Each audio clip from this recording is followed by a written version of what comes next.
This isn't the first time Ohio State has faced adversity heading into the playoff, and Ryan Day knows exactly how to turn a setback into a championship run.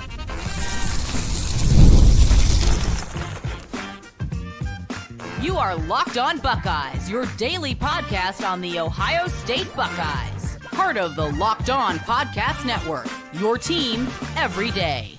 Welcome in, Buckeye fans, to your Thursday edition of Locked On Buckeyes, which is your daily Ohio State podcast, part of Locked On Podcast Network, your team every day. Now the number one sports podcast network. I'm your host, Jay Stevens, veteran sports talk host, delivering passionate coverage about your Buckeyes. And today's episode is brought to you by FanDuel. If you want to be right in the middle of the action this season, visit FanDuel.com and place your NFL live bets all season long. During today's show, we will discuss what the Buckeye players must focus on heading into the college football playoff, as well as how Ryan Day leads the assistant coaches into the Cotton Bowl. But first, one thing we know about every college football coach is that they're going to face adversity, and may it be shortly after they get a job or maybe 5 or 6 years in, but at some point in time, you're going to face adversity. Then you add in some of the changes that Ryan Day has encountered in college football while he's been the head coach in Columbus. It adds to some of the things that make Ryan Day the coach that he is.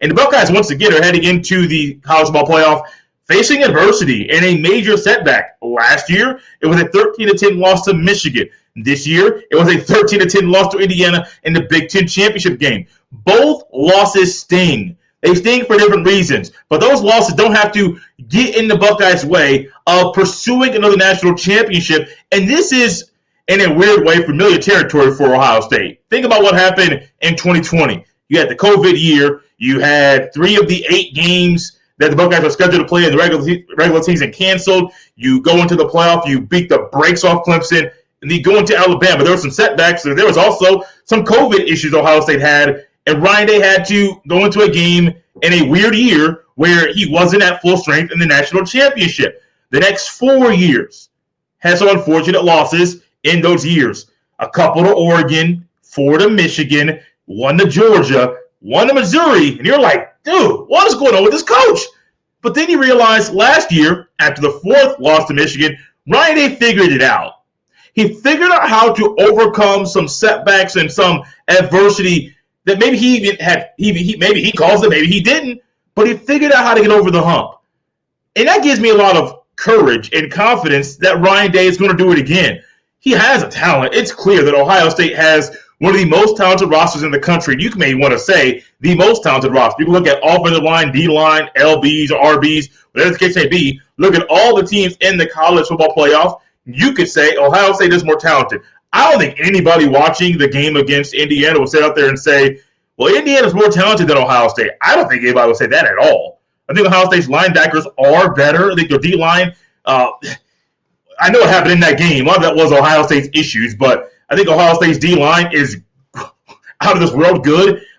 They are very, very talented. A more talented defense, more talented offense. It just happens to be, as a collective unit on that day, Indiana was the better team. I'm not going to lie to you and say Ohio State was better. Indiana was better. They should have won the game, and they did win the game. And that puts Ohio State in a weird situation. Do you use some of the same psychological tactics that Ryan Day used last year to preach to his players to get them ready for the Tennessee game, and the Oregon game, and the game against Texas, and the game against Notre Dame? Or does he try to use a different mode to try to tap into a different gear for this team?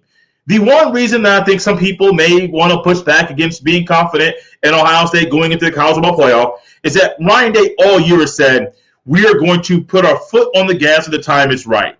And I heard him before the game against Michigan. Ryan Day looked at Janie Taft in an interview and he said, it's time to attack. They didn't really attack. They used the same slow, methodical approach. And they dominated Michigan for four quarters, don't get me wrong. But they didn't really attack in the ways that we thought they were going to. Now, Ryan Day was trying to worry about keeping Tate and Smith healthy for the long haul. And I appreciate him taking those guys out when he did, because if you cut them in and they got hurt and the game was already in hand, you can say, Ryan Day, what are you doing? You've been preaching big picture all season. Then all of a sudden, when it comes to a moment where you can think big picture, you're thinking about the 60 minutes of a game. Well, you would have thought Ryan Day would have attacked against Indiana, and maybe that was the plan, but he couldn't. He literally couldn't. He didn't make the necessary adjustments offensively. He couldn't make the adjustments defensively, or he didn't. And all of a sudden, well, you heard an offense that has been lighting people up to 13 points. It wasn't good enough. You didn't make the necessary stops on defense to hold Indiana from doing the things that they did. And maybe you're a little nervous about Ryan Day heading into the playoff this year. And you know that Miami is good, but they have their flaws. You know A&M is good, but they have their flaws. You know that Ohio State is good, but you're not sure what team's going to show up. You have no problem, no reason to think anything but they're going to be fine. They're going to be just fine. And I'm not even looking at past the Cotton Bowl right now. I know the goal is national championship, but my focus right now is the Cotton Bowl. Because what you saw last year against Tennessee was a team regaining confidence. Now, it's not like they didn't have confidence in their own individual abilities or what the team can do when they're hitting on all cylinders. It was you had a loss, you had a very important come-to-Jesus meeting, and then all of a sudden you get back on the field and you light it up. So you gained confidence. You saw Will Howard to Jeremiah Smith. You saw the offensive line. You saw the running backs. You saw the defense cracking helmets. You saw them in real time regain their confidence. And what I think is going to happen moving forward against whoever they play in the Cotton Bowl, you're going to see Ohio State regain their confidence. And maybe it's not just in the players, in their teammates. Maybe it's regaining confidence in the coaches and the game plan moving forward. Maybe it's finding a way to not allow the distractions to be so big and to be so massive that all of a sudden those distractions cloud your vision while you're trying to prepare for a very big game. You can trust this team, this coach. Not perfect at all. Ryan Day has his flaws. I think sometimes in play calling there are too many voices that are giving input to a one play call or two play calls, and next thing you know, while Ryan Day is the voice putting the calls in, it is a weird process to simply get one play call in. If you are in a group project, and in your group project there's one person that is speaking in the classroom for the three of you, and in the three of you, you know that one person that is going to be the spokesman has a tendency to overthink and remember some conversations that you had previously that aren't really important. And there are times that in your preparation for this speech and for the presentation of your project that the other two voices that aren't the spokesman, they have such strong opinions that the next thing you know is the spokesman starts to overthink, starts to question themselves. And I'm not saying this is what's happening right now, but it is very, very clear. And sometimes in these games, there are too many voices having input on play calls and in conversations in between plays that I think it slows down Ohio State's offense moving. I think it messes up the vision of a quarterback, and I think ultimately it interferes with the flow of the offense. We know that Ryan Day has input in play calling. Brian Hartline is the play caller. You also know Coach Key, who is the co-offensive coordinator, has input as well. I would not be surprised if Tyler Bowen did, or Coach Locke. If they put all of those offensive coaches that have input on one play call, that would explain some of the issues Ohio State has getting into a flow on offense. But moving forward, Ryan Day simplifies everything. Ryan Day allows certain assistant coaches to do their thing, but also you can trust Ryan Day to push the right buttons because he's in familiar territory to get Ohio State where they need to be to attack a national championship after facing adversity in the Big Ten championship. I will say right now, this is even before the news of Stephen Daly, the D lineman from Indiana, being out for the year. If he were healthy, I still think Ohio State wins a rematch because I don't think you get a poor game plan in back-to-back games against that same team. I don't think so. And if you did, there would be some major questions about Ryan Day and what he is doing with this football program in big games. Speaking of big games, what Ryan Day is doing, there are certain things Ryan Day can do to lead the coaches into the Cotton Bowl. We will dive into those after the break. This episode is brought to you by Aura Frames. The holidays are officially here, which means gift hunting season is on. And if you want something meaningful, personal, and guaranteed to get a reaction, Aura Frames is a gift that delivers every time. It's not just something you wrap, it's a way to share memories because Aura isn't your average picture frame. You can preload the frame with photos before gifting it, so when they plug it in, the memories are already there. No apps to figure out, no setup headaches, just instant smiles. Who would you like to gift this to? Well, your grandparents, your parents, newlyweds, anyone who loves photos, or even maybe some endless uploads of pictures in 30-second videos through the Aura app. Add a personalized message right inside the frame so the gift feels thoughtful the moment it's open. For a limited time, save on the perfect gift by visiting auraframes.com to get $35 off Aura's best-selling Carver matte frames named #1 by Wirecutter by using promo code COLLEGE at checkout. That's AURA frames.com. Promo code COLLEGE. This deal is exclusive to listeners, and frames sell out fast. So order yours now to get it in time for the holidays. Support the show by mentioning us at checkout. Terms and conditions apply.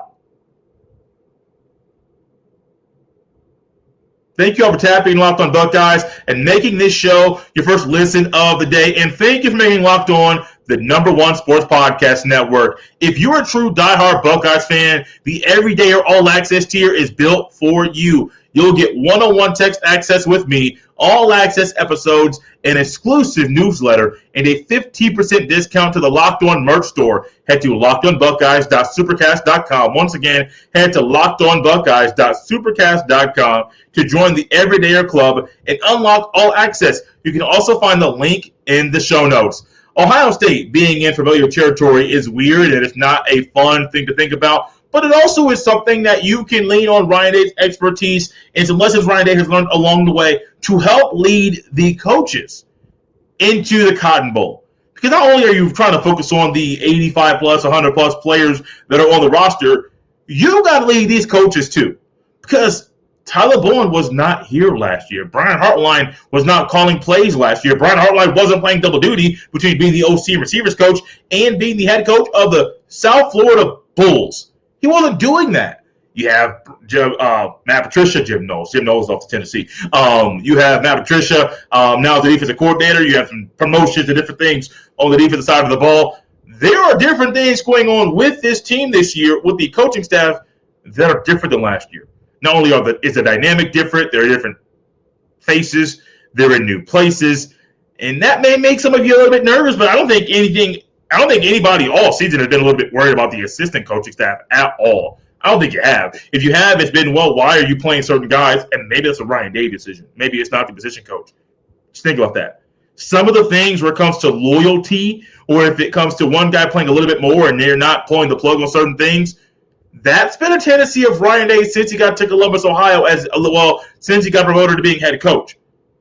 If you think about that very thing, well, you know Ryan Day is very, very, very loyal. Ryan Day is going to try to do everything he can to not pull the plug on something. He's going to give somebody a second chance and a third chance and a fourth chance. I think you've seen it with some guys on offense.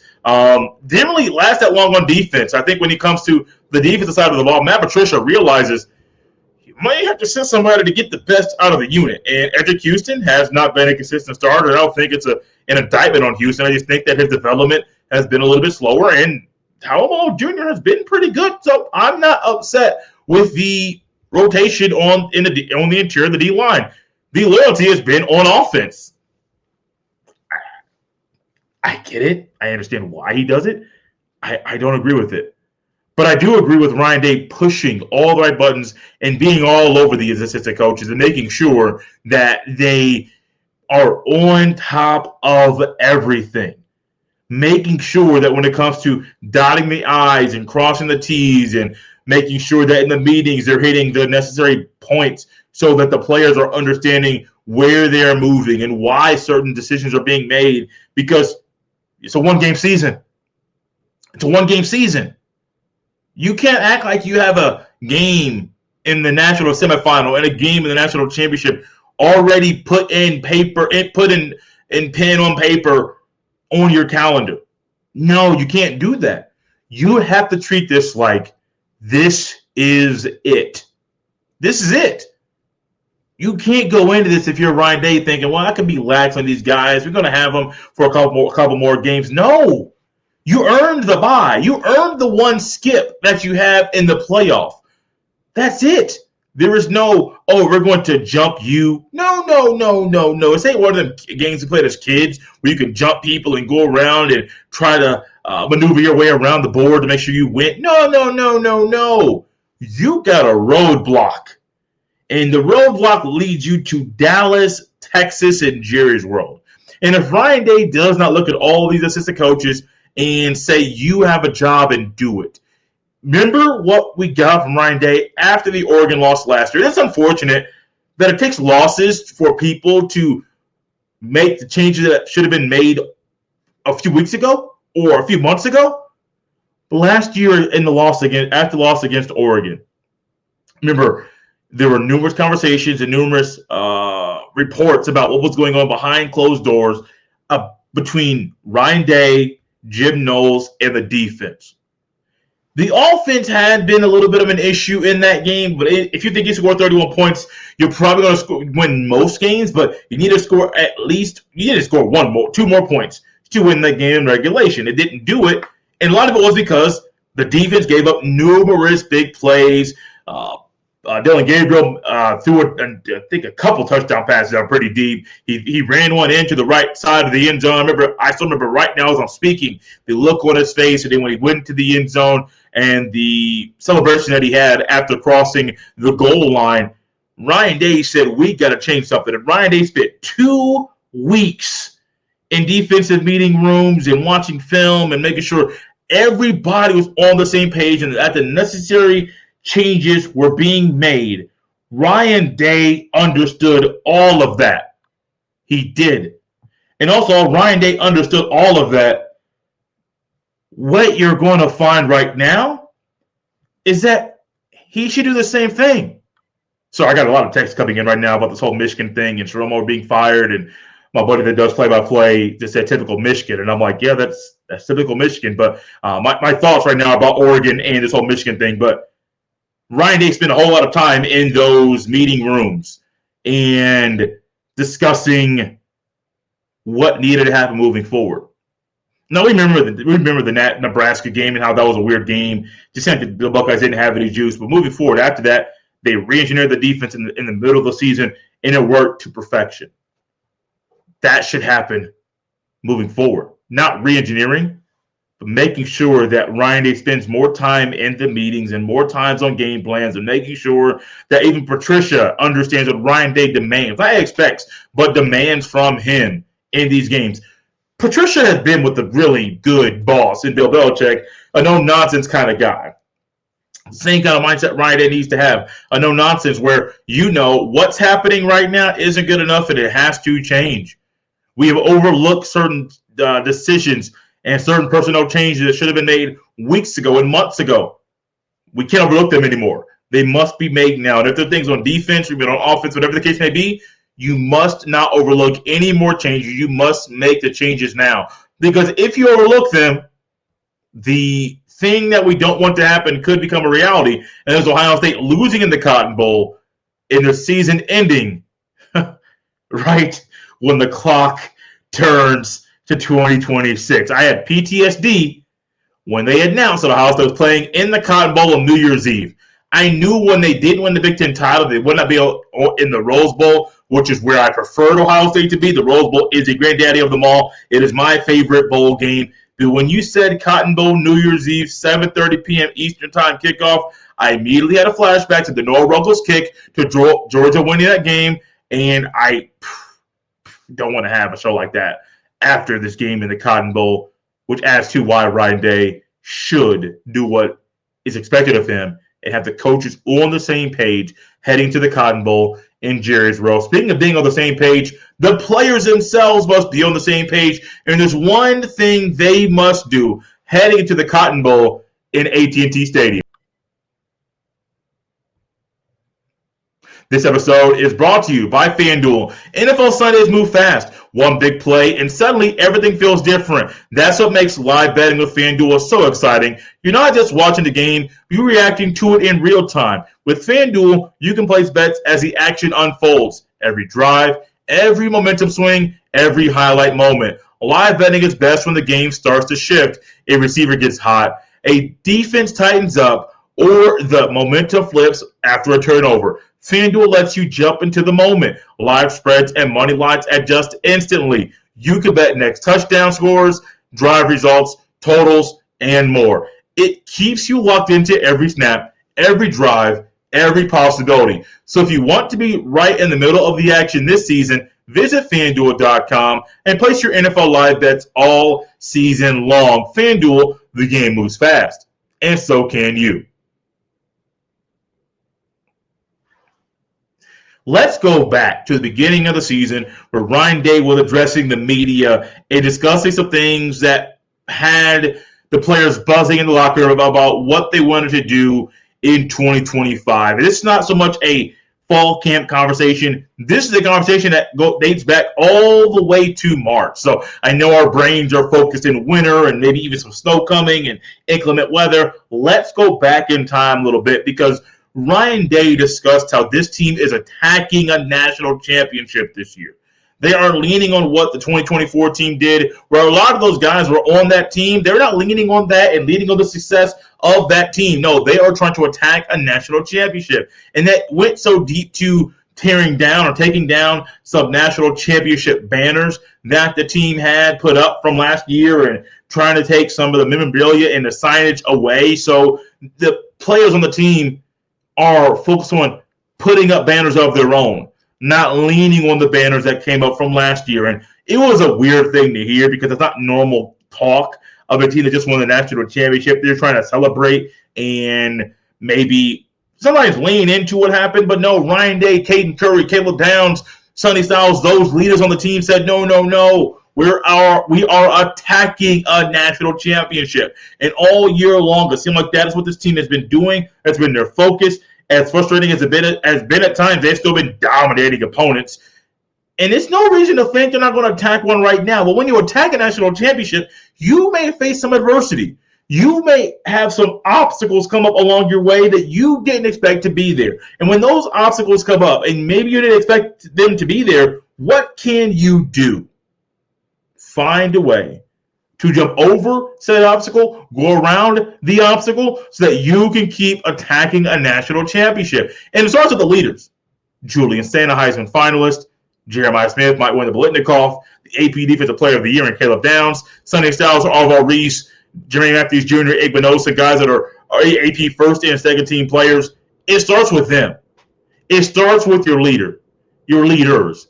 Because if your leaders are attacking and if they have a renewed focus and they have the same vision and they are allowing the loss to Indiana to get in their way in their preparation for this big moment, if they allow everything to stay where it needs to be, then the younger players and the backups and even the walk-ons can follow the leaders of this team.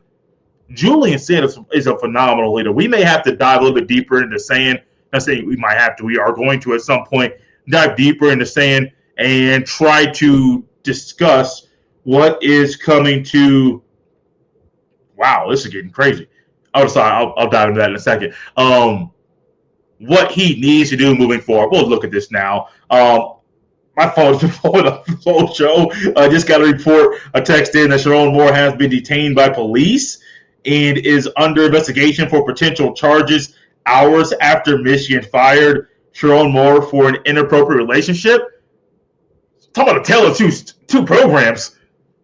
You just got fired. Now the police involved, you're getting arrested? Oh, man. This makes me feel so much better to be an Ohio State fan than to be a Michigan fan. They have been doing some weird things since, 2022? 2021? Whatever the case may be. And now after they're trying to be a clean program, he's not trying to live a clean life, and this is what's going on?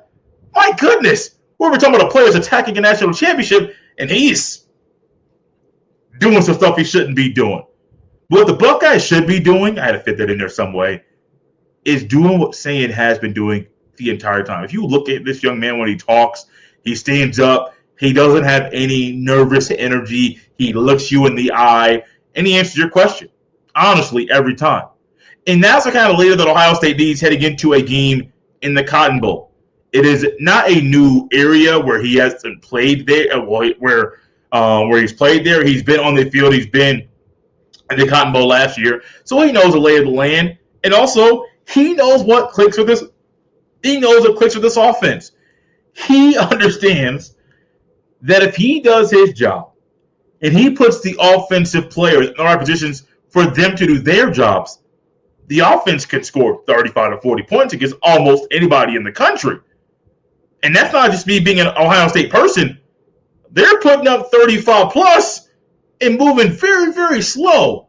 And when I use the word slow and methodical while they had the ball on offense, that's not me trying to be mean, buddy. That's reality. They move so slow. I have never seen a Ryan Day offense move so slow. I also had never seen a Ryan Day offense use so many tight ends. We got to dive into that too, because that was so weird.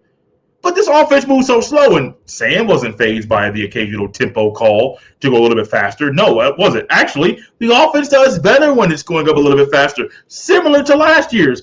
If you think back to last year, and I'm comparing the two seasons on purpose, because there are some connections between the two.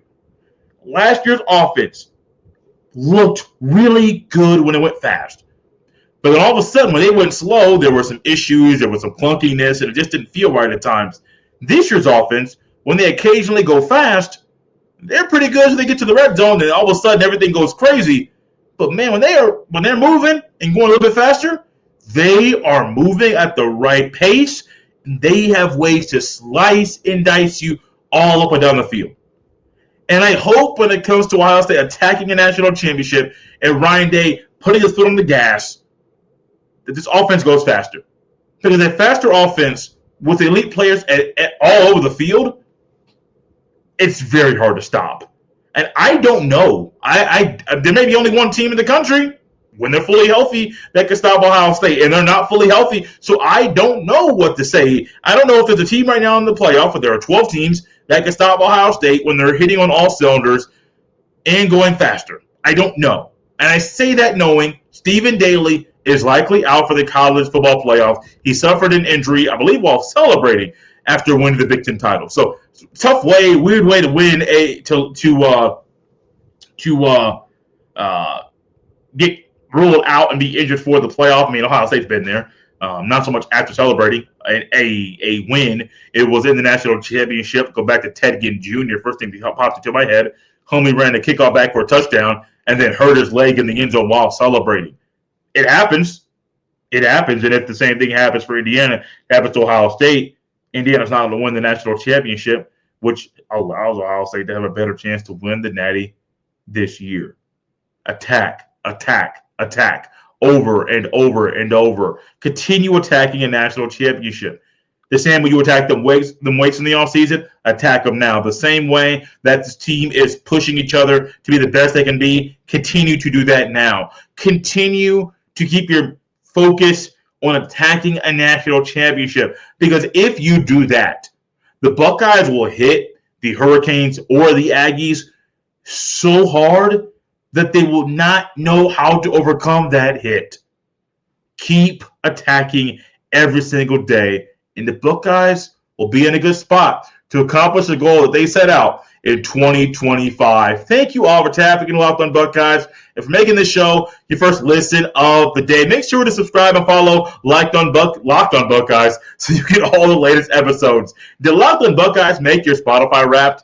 Prove it on social media to secure a free month of our brand new Everydayer Club. Just tag our national Locked On Podcast Network account on any social platform, and we'll drop you a code. Be one of the first to join the Everydayer Club to get your favorite show ad-free and exclusive access to the members-only Discord channel. For those of you on video, we send you to the first ever 24/7 National Locked On Podcast Network YouTube page. On audio, make sure you make your second listen Locked On College Football. You can follow me on any social media platform at jstevens07. Send every email to jstevens317@gmail.com. This has been Locked On Buckeyes on a Thursday. We'll see you next time.